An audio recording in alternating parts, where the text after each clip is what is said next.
Hey there folks, this is GreenyXI, welcoming you right back to Let's Play Danganronpa. This is episode 9. In the last episode we've wrapped up all of the investigation section and we made it to the class trial where we're going to find out exactly how it all works and how we have to figure out who the killer is, with Makoto, our main character, being the main suspect right now because it happened in his room. The whole murder incident by the seams of it. I have changed my plan for how I'm going to do these class trials. The original idea was to... it's gone. Oh yeah, the original idea was to sort of do no do no commentary pretty much, and leave it all voice acted out so that you could just hear it all and experience it all. But that was mainly because I was being selfish and I wanted to have less effort put into the voice control, the sort of volume controls of the episode during editing. But I'll put a bit more effort in, I'll stop being a lazy twat and we'll get a bit more commentary going, I think. Give me a shout if you'd rather have it all commentary free for these sections, and I'll do that. Although I am recording quite far ahead of time in this game, so I don't know. Anyways, let's get going! Yo-ho-ho! We finally arrived! Again. What do you think? Doesn't it feel just like a real courtroom? It's like a Hollywood movie set, right? Not even close. It's total shit. Blunt. Okay. Everyone find your assigned seats and sit down. Hurry up now. Hurry up. We did what he said and found our seats. Oh, look at that. Two of them have just got faces there. The seats were arranged in a giant circle. It was set up so that everyone could see everyone else, which also meant it would be easy for anyone to transfer their attention and unease onto anyone else. The air seemed to grow heavy as we sat there. And so, the curtain on our first case opened. A deadly judgment. A deadly deception. A deadly betrayal. A deadly riddle, a deadly defense, a deadly faith. A deadly class trial. Oh, I love these parts. Oh, could just go here and saved. Well, I suppose I'll save again, but not for any real reason. Okay, so when you're on this screen, the prep screen, you can have a look at your e-handbook and check through all of your... Oh, hold on, that's a point. Ooh. Okay, you can check through all of the truth bullets you collected, all the evidence and stuff. Or you can set your skills, which we've learnt from talking to characters in the free time sort of sections. Or finish preparations to get on with the game. Skills, we got a bit more SP so we can set more skills. Obviously, I think we only unlocked one of them from... Sayaka. Melodious voice. Increases damage to the opponent when a statement is destroyed. Effective during the bullet time battle. It's not... I don't know, these skills are not good really, but... You know, set it on. Why not? Yeah, that's all we got. Let's get on with it. We can check out the evidence as we go through. I think I remember most of what's gonna come. Multiple choice stuff I seem to have a pretty good memory of. Let's begin with a basic explanation of the class trial. So, your votes will determine the results. If you can figure out who done it, then only they will receive punishment. But if you pick the wrong one, then I'll punish everyone besides the blackened, and the one that deceived everyone else will graduate. And the killer really is one of us, right? Of course! Okay then, everyone close your eyes, and whoever did it, raise your hand. Don't be a goddamn idiot. Why the hell would they raise their hand? Before we move on and start the trial, can I ask a question real quick? What's going on with those pictures? I'd feel awful if they got left out just because they died. Friendship penetrates even death's barrier. Friendship penetrates? Okay, but what about that other empty seat? There were only 15 of us to begin with, so why are there 16 seats? Oh, no reason. It's just that our little courtroom here can technically fit up to 16 people. Okay, that about does it for the preamble. Get ready to get started. First up is the case summary. Now, let the class trial begin! It's about to begin. The debate to decide who we think the killer is. And now, you see what I mean when it says heavily voice acted. These trials are, so I won't have much to say as we go through. Anything I found, anything I noticed, I have to be ready to speak up about everything. Because this isn't just about me. Everyone's lives are on the line. Your first non-stop debate's about to begin. Would like to hear more? Well, okay, I'll go through it. As things progress during each class trial, you'll engage in a number of non-stop debates. During these discussions, characters will speak one after another without pause, so you'll just keep talking and give you hints and what they think as they go through. It's up to you to unearth any lies or contradictions buried within their statements using truth bullets, evidence. What this means is that you'll have to use your truth bullets to refute what they say exactly, contradict them. Any relevant truth bullets you found during your investigation will be loaded into the truth cylinder. Use the left stick to aim, fire with triangle. Pay close attention to each character's statements and use your truth bullets to blast the right ones. Note that if you run out of time, you'll automatically fail, so please be careful. If you press the options button during these arguments, you can review the controls. Okay, good luck and have fun. They are quite fun.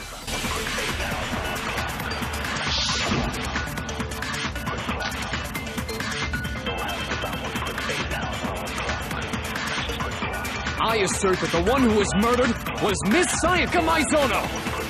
Yeah, we know that part already. And the murder took place in Makoto's room. In the bathroom. So it seems most likely that the killer must have taken her by surprise while she was in the bathroom. She didn't even have a chance to resist. No, it's wrong.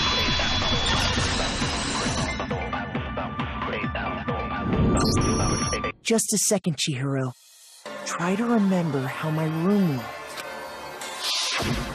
With the way things had been damaged, I think we can definitely assume there was a struggle. A struggle?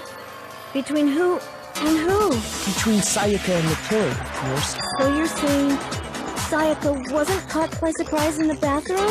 She must have been attacked in the main room first. Then, she ran to the bathroom to try and hide. The killer followed her in, and that's where they finished the job. That much should have been obvious after taking one look at the scene. It shouldn't even need explaining. Sorry. Okay, so what's next? Next is the subject of the murder weapon.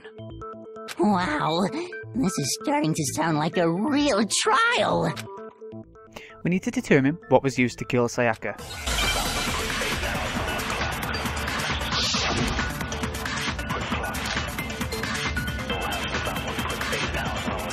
So what was used to kill her? There was some kind of sharp object thrust into her stomach. Without a doubt, that is the murder weapon! So the killer used some random knife they had? No, that's wrong.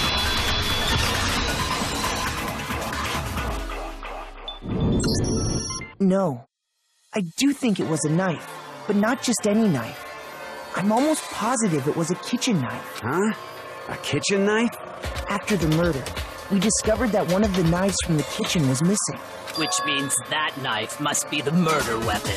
Oh, yeah. I guess that makes sense. You could sort of see the weapon sticking out of her stomach. And if you look real close, I could totally see that being a kitchen knife. Okay, so the murder weapon was a kitchen knife. But where does that get us? I mean, we all know Makoto killed her, right? That's right. Makoto's room was the scene of the crime. What more proof do you need? Hold on a second. Let's draw our conclusions after we presented our arguments. Otherwise, what's the point of the trial? Well, we can talk all we want. It's not going to change that conclusion. I don't think that's true at all. I'm sure if we keep at it, something new will reveal itself. You really believe that? She's right. There's got to be a breakthrough somewhere just waiting for us to find it. Because I know damn well I'm not the killer. It's a bit more to learn about non-stop debates. Well, okay, let's see where else we go. You can concentrate by holding down the R1 button. I don't want to use that, at least during this trial. While you're concentrating, time will slow down so you can pay closer attention to what everyone's saying. On top of that, it'll steady your aim, making it easy to target potential weak spots. Concentrating like this consumes the focus gauge, and if this gauge empties, you can't concentrate. But the focus gauge will recover over time, so let your brain take a rest. No need to rush. Good luck and have fun.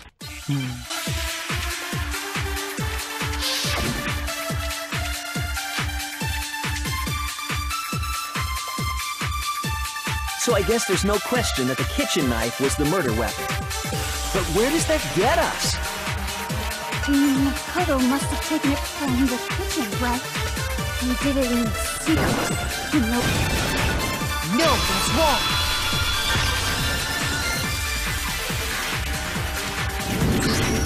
Okay, wait. Hold on.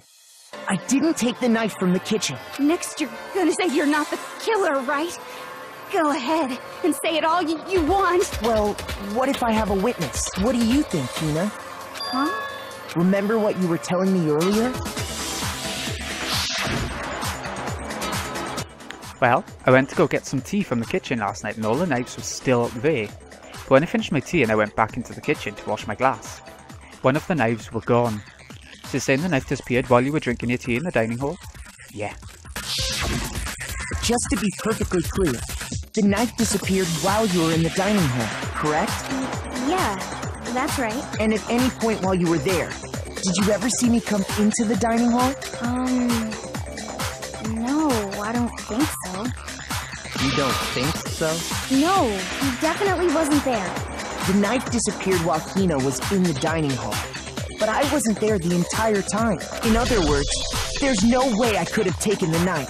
Okay, then what about this? What if the idiot swimmer girl and Makoto are in on it together and lying to protect each other? Idiot swimmer girl? Oh, and more importantly, why would I get involved in something like that? Speaking of which, I'd like to ask the bear, if there is an accomplice, do they also become blackened? So you ask, and so I shall answer. Each murder is allowed to have an accomplice, but only the one who does the killing will get to graduate. So in other words, two people can work together, but one of them has no chance of profiting from it. Then there's no way anyone would work together, right? But what if they did work together, and they just didn't know about the rule? Good grief! Enough already! No, okay? There are no accomplices in this case! Oops! Did I say that out loud? Anyway, I didn't go to the dining hall, and I didn't take the knife, so I'm not the killer. Okay, so then, who did take the knife? Hina seems the obvious candidate. After all, she just said she was in the dining hall. No way! I swear it wasn't me! Sure, but can you or anyone else prove that? I can. That's right! Sakura was with me the entire time I was drinking my tea. I hate to have to ask, but just to be sure, Sakura's... Me. Right. But then, couldn't either one of them have grabbed the knife? Actually, no. Because, well... Just spit it out already. I stayed in Hina's room last night. I got so scared thanks to those creepy videos. I wasn't really thinking, I just asked her to stay over. Which means we have airtight alibis. You stayed over? Doesn't that violate one of the school regulations?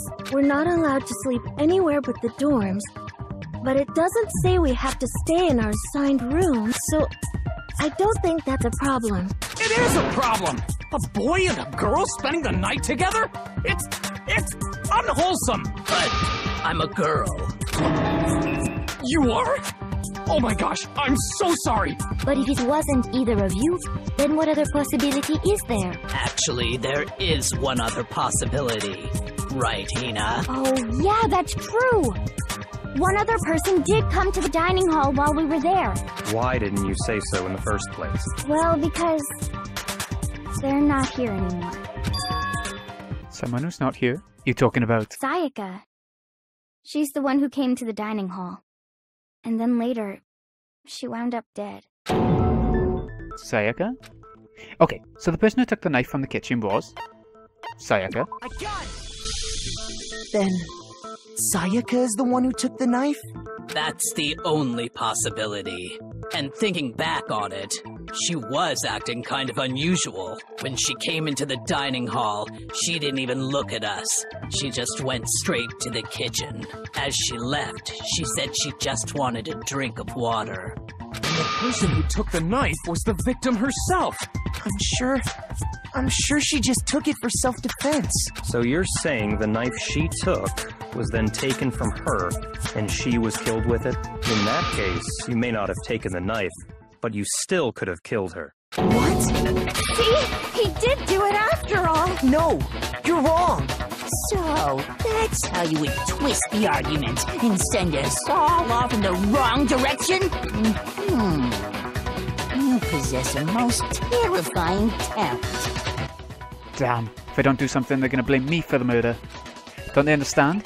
If they convict me, everyone's gonna die. Hold on. It's still too early to decide conclusively that Makoto is the killer, wouldn't you say? Because you see, if the room did belong to the killer, then they did something most bewildering. And until we unravel that little mystery, you simply can't declare that he's the killer. Bewildering? What the hell are you talking about? Something was missing from the scene of the crime that by all rights should have been there. You know what I'm talking about, don't you? Your first Hangman's Gambit's about to begin. Would like to hear more? It's basically, well, Hangman if you've ever played that. You have to put the letters in the right order and stuff. Come on, man. As things advance further in a class trial, this Hangman's Gambit will eventually take place. Point of this is to reveal an important phrase related to the incident in question. You have to deduce the phrase from the letters flying around the letters already known. Complete the phrase by shooting down the flying letters in the right order. Left stick to aim, triangle shoot. If you shoot down the wrong letters, you'll suffer damage. If this score reaches 0, or if you run out of time, you fail. Good luck and have fun. Something that should have been at the scene but wasn't. That must be the crucial point. Remember, somebody came in and cleaned away, and there was something that was completely missing? They used the roller, didn't they? So, here we go. We want to get hair. Gives us H and I. Right, we need the R now. Is it 2? Ah. Sorted. Easy one to start with. Now I understand.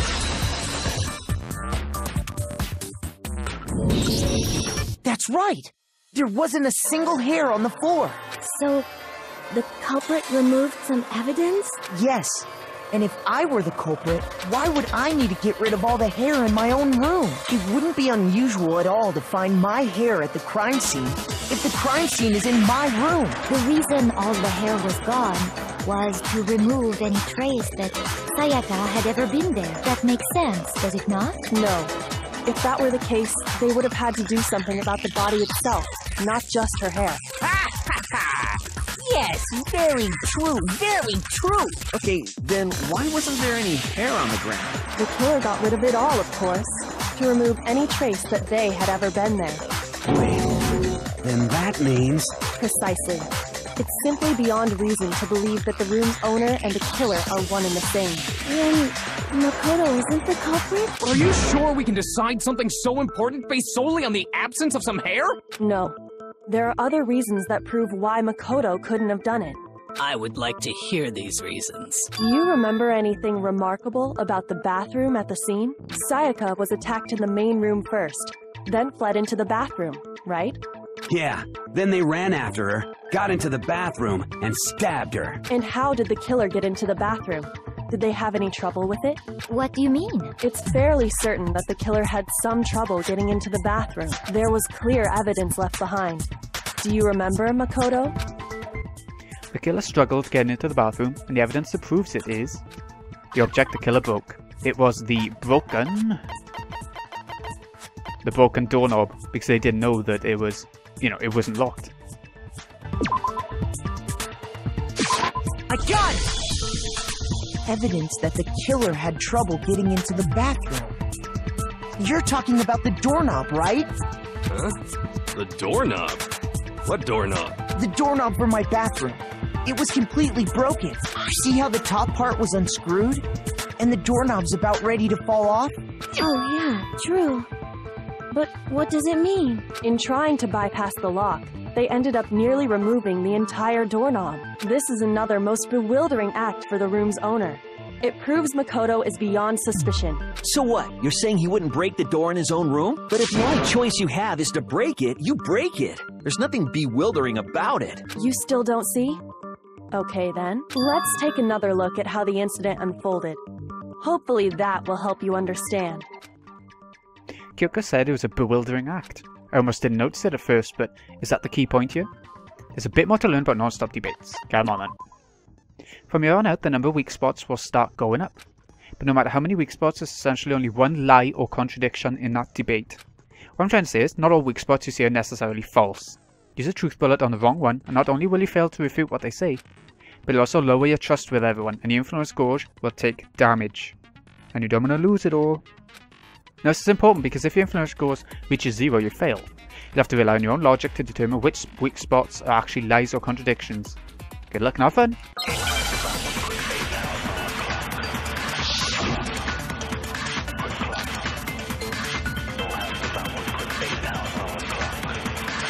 The incident took place in Makoto's room. Sayaka was first attacked in the main room. She then fled into the bathroom. Then the killer ran after her. And they got into the bathroom. At that point, the killer had to try and bust down the door. Because Sayaka had locked it. No, it's wrong!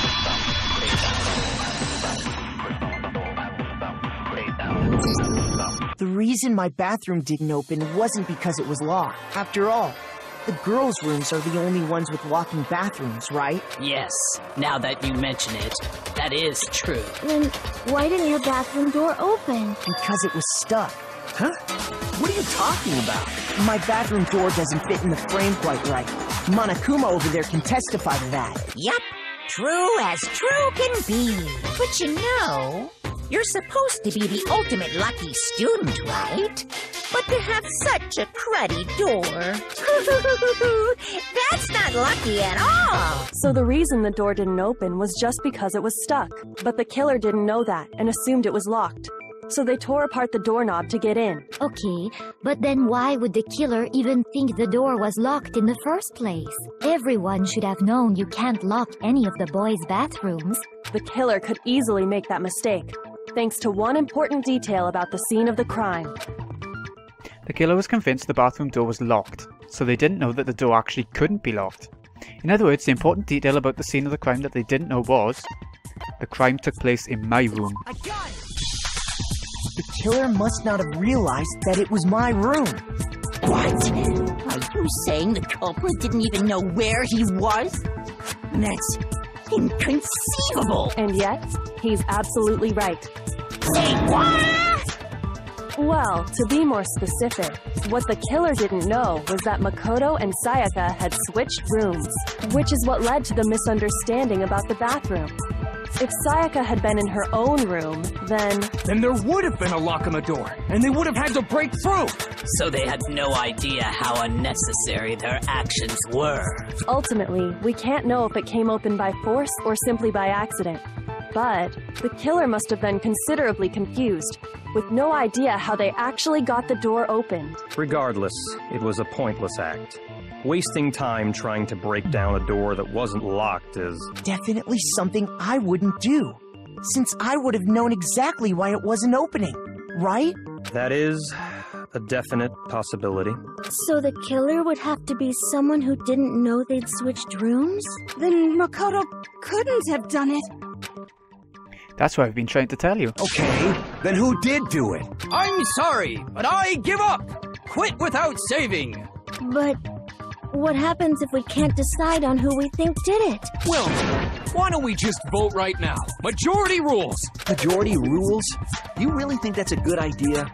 Yeah, our necks are on the line here. Someone seriously needs to do something. For serious.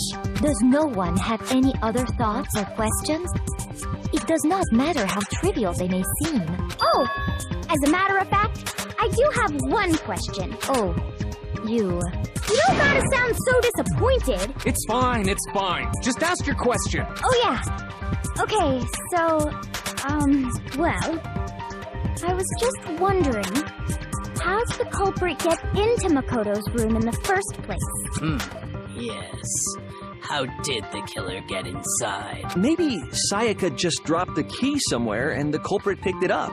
That's possible, right? I don't think so. That seems way too convenient. Then maybe someone picked the lock? Negative! If you remember, Monokuma made it quite clear that the locks are all unpickable. Fine. How about this? The killer got in the easy way. They could have knocked and said they wanted to talk or something, and Ms. Maizono just let him in. No, that can't be it either. Oh, trying to argue against me? Sounds like someone doesn't know his place. Hello? Why exactly can't that be it? Because she asked me to do something in particular, because of how frightened she was. That's the answer right there. There's no way Sayaka let someone in because... If we have a look at the switching rooms... trying to find it. Ah, there you go. If we have a look at the description of it, Makoto and Sayaka traded rooms and room keys. When the victim is discovered, Makoto's room key was also found in Makoto's room. They wanted to swap. Someone attempted to force their way into a room. She became frightened. I think is this. I got it! Because Sayaka was already scared, remember? That's why she asked me to switch rooms in the first place. Same goes for you, Sayaka. No matter who it is, don't open your door for anyone. Even if I'm sure it's you, I absolutely won't open it. Otherwise, what's the point of even switching? Knowing what she'd been through, I just can't believe she would have opened the door for anyone. What if her being scared was a lie? Huh? Well, what the hell is that supposed to mean? Why would she lie about something like that? I know you don't want to consider it, but look at this and tell me. Can you still deny the possibility? There's something I want to talk to you about, just us two. In 5 minutes, come see me in my room. Or something new. Check the nameplates to make sure you don't get the wrong room, okay? I found a notepad during my search, and I shaded in the top sheet with a pencil. And these are the words that appeared. Oh man! I've totally seen people do that on detective shows. When you write, it can leave an imprint. Sketch over the next sheet of paper, and you can see the words. When I saw that, I was like, holy crap! I better make sure I rip the paper out before I use it from now on. It's a pretty old-fashioned technique, but even the classics can be surprisingly useful sometimes. Oh, and I should also mention, I found the notepad on the desk in Makoto's room. Huh? Which means only someone who had been in Makoto's room before the incident could have written it. Then either it was Makoto who lived there, or Sayaka who switched rooms for a single night. So, Makoto, did you write this? No, I didn't. But of course you didn't. Because the note also bears a perfectly legible signature. Sayaka's signature. Then that note? Sayaka wrote it? But why? Why would she write that? The note was likely her way of getting in touch with a certain someone. She must have slid it under their door to let them know she wanted to meet with them in secret. If you got an invitation like that from the ultimate pop sensation, what young man could resist? Of course, I'm only into 2D, so it wouldn't have any effect on me. But can we be sure anyone even got this note? And honestly, even if they did, I do not think they are at all involved in what happened. Huh? What makes you say that? Would you like to hear what I have to say? Very well then. Pay attention.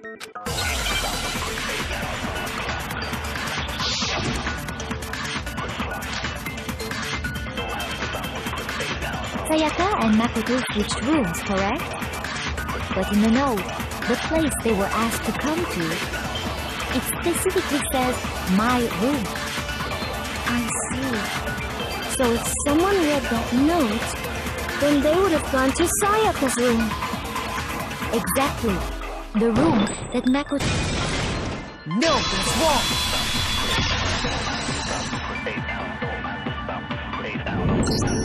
The nameplates on my and Sayaka's rooms got switched. They got switched? That's right.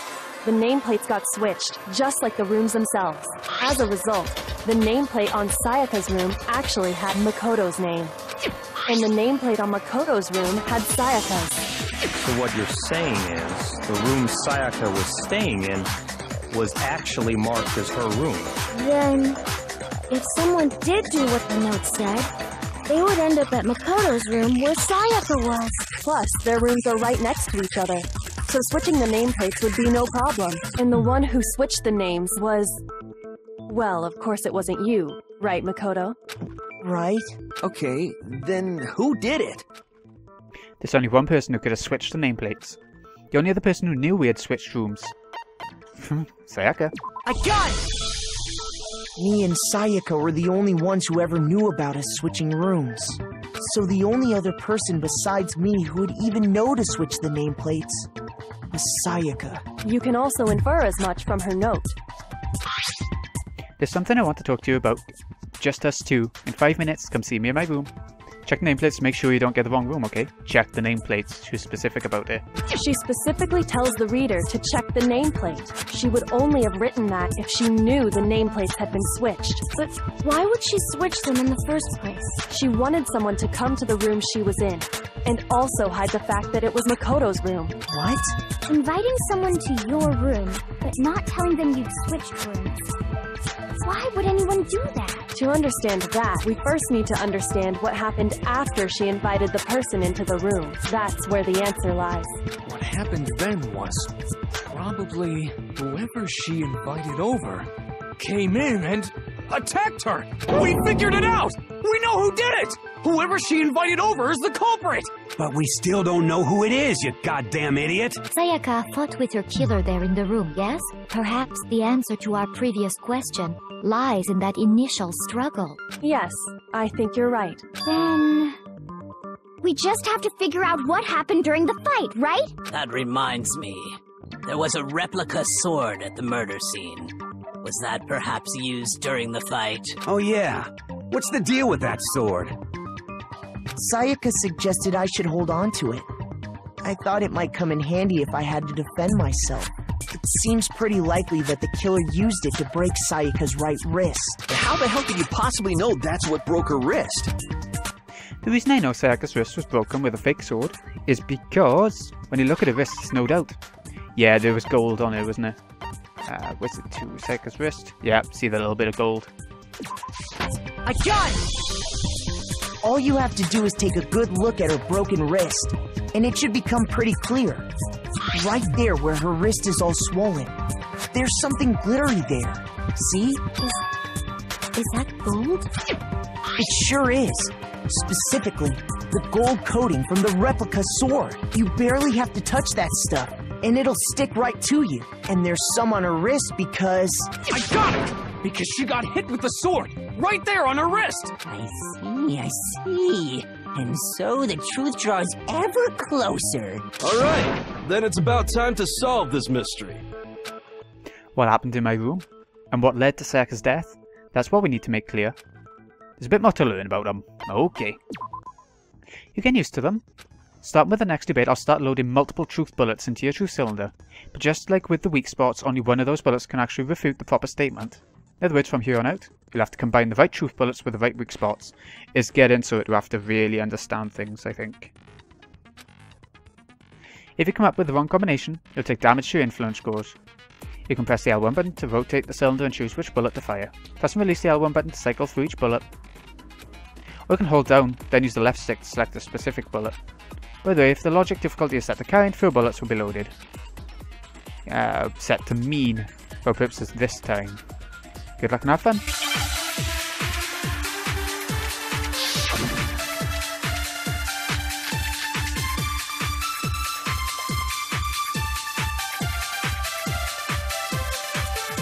When the fighting broke out, the culprit grabbed the sword, and that's when the first blow was dealt. A sword-based sneak attack! No, that's wrong!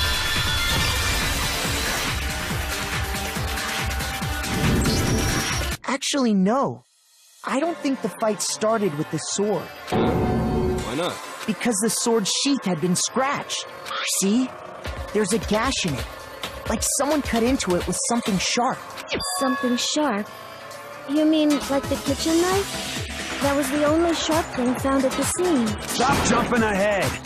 Slow down and explain it so I get what the hell's going on. If the sword was used first, there wouldn't be any explanation for the scratch on the sheath. If you were going to attack with the sword, you'd take it out of the sheath first, right? That's true. With the sheath on, it'd be heavy and bulky and useless as shit. Okay, so how did the sheath get damaged? If they got attacked with the kitchen knife, maybe they grabbed the sword as a defensive impulse. In that situation, there wouldn't be any time to actually unsheath the sword. So you're saying the sword was initially used to defend against an attack from the knife? Which means whoever had the kitchen knife was the one who attacked first. I think I get it! So here's how it all played out. The culprit came in, found the kitchen knife hidden there somewhere. Then they took the knife and attacked Sayaka before she knew what was happening. So she grabs the sword to defend herself. But then the culprit took that from her too. Then, after they broke her wrist with the sword, they took the knife and finished it. Sorry, but I don't think Sayaka used the sword to defend herself. What? How the hell can you not think that? Because she never held the sword at all. There's a certain part of her body that makes this clear. Part of her body that shows she never used the sword. If you want to use the sword, which part of your body would have to touch it? Her palms. I got it! You're talking about her palms, right? Okay, I mean, the time is going on now and there's quite a bit left of the trial, so what I'm going to do, I'm going to cut it off here. We'll carry on with it tomorrow, or whenever you're watching. Yeah, I know it's a weird place to stop it, but I think that's the only way I'm going to do these trials, because they're quite fast-paced and they always join on to each other, so it's hard to pick a place to actually stop a trial in the middle. But, yeah, this has been Greeny XI. Hope you've enjoyed. Thank you so much for watching. I'll see you again in a bit with the rest of the trial. See you in a bit, folks.